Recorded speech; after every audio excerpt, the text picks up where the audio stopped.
that's the other part was that the devil would find me. You're not even ready. You're still overcoming. I'll be overcoming for the rest of my life.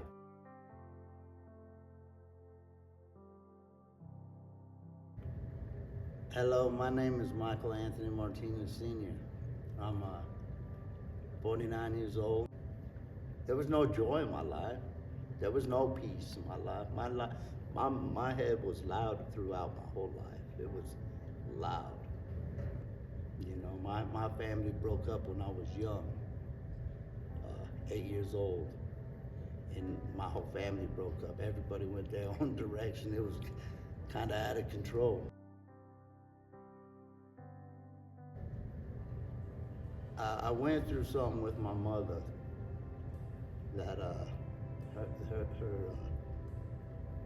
what she was going through with my father, it came directed towards me a lot when I was younger. I was told when I was young they were going to find me in the Platte River. And I believed this lie all my life. And it brought me to a lie that my own mom hated me. Her anger and her, whatever she was feeling towards my father, it was directed towards me in a way that she literally, would tell me these things. So the seed of bitterness planted when I was 8 years old. By the time I was 12 years old, I was stealing pot and white crosses and black beauties, which are speed tablets, and I was selling them at school. By the age of 12. By the age of 14, I was in a gang. I got into a blood gang. I got put on the blood gang. And it was just downhill from there. I got 5 DUIs. I got 9 assaults, 2 felony menacings, which landed me in prison. I was a felon when I was 15 years old. The last time I caught a case, I was in Denver County, 2016, on the verge of going back to prison.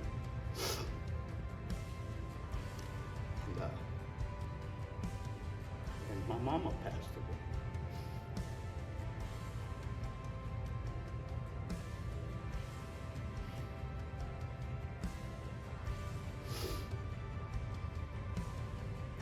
I used to ask God if I would cry when my mom passed.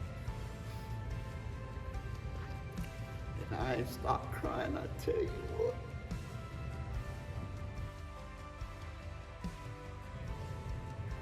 My bitterness never allowed me to love me.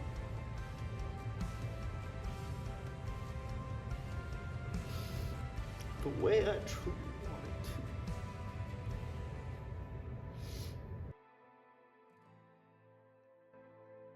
I learned to know God, know the love of God in my lowest moment,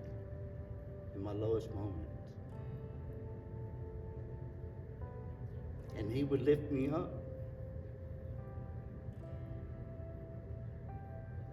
And carry me through these lowest moments. 2018, I recalled myself in the Platte River, about to jump in with a gun, and I was about to shoot myself in the Platte River. And I had a phone call of a caseworker that she was the first person I ever opened up to about my mama. I got that phone call from Tammy, and it saved me. It saved me. It didn't change me, but it saved me that day.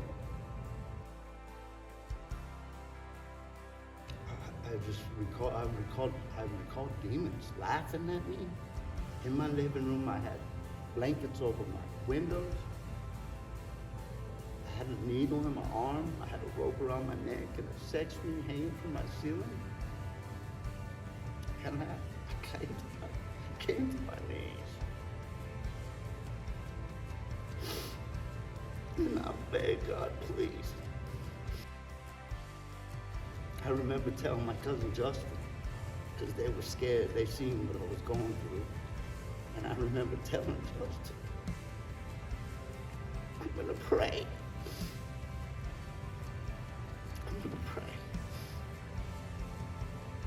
And I did. And he showed up. He showed up in my living room, I tell you. And what he told me was, if the Father in heaven forgives you, and your mother's already by his side, why are you going to continue down here destroying yourself over lies? And I tell you, bam, my life started changing. It was dope. First, it didn't all happen at once. It didn't all happen at once. But he forgave me with all that filth all over me.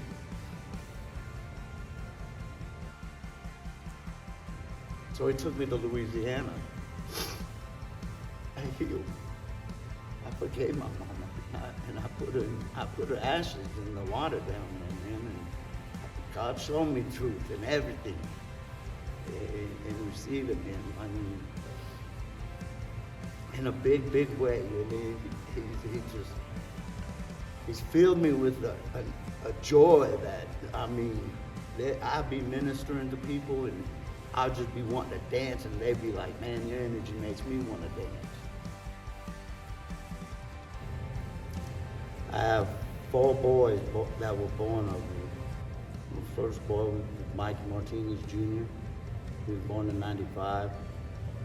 My second boy was Marcus Allen. He was born in '96. I had a boy born in '99 that didn't make it through birth, Micah Alexander. Rest his soul. And my baby, Nicholas Gregory Scott. He was born in 2015. They're my angels. They're my everything, my boys. So I've always been real close to my boys.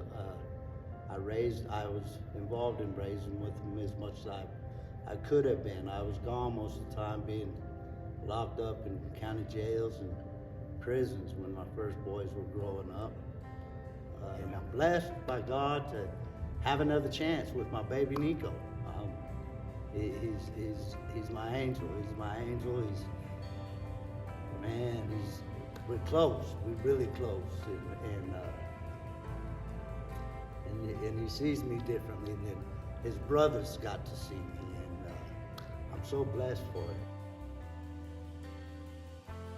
I recall a time when I was in my room and I was crying to myself. And I remember Nico coming in my room and putting his hand on my hand.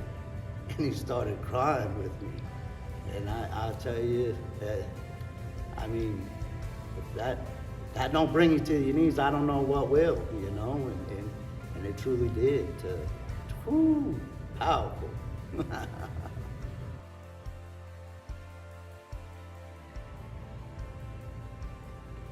I've changed so, in the last 5 years, I've come from so far that, like I said, 4 or 5 years ago, I was lost, no purpose, and everything comes into place when you put God first. Your children, yourself, your family, your job, finances. It's amazing. He's amazing. He's so amazing in so many ways. And my life changed, man. Louisiana changed. That trust, that giving my trust and giving that burden, man, when I healed down there, when I gave that burden. When I got saved, God gave me something, and He gave me a name. Father's Rising Sons. I still today don't know what this name means to me. I like to believe maybe a Victory Outreach or something. But I know as a father, the fears that come with being a father, you know, whether it's being like your father or not filling your father's shoes or not being like your father, there's a lot of fears that come with it. And what I've found is, who better to go to than the Father of all fathers? To be the father he meant you to be. He'll shape you and make you to what you're supposed to be. He's doing it. I'm under construction right now.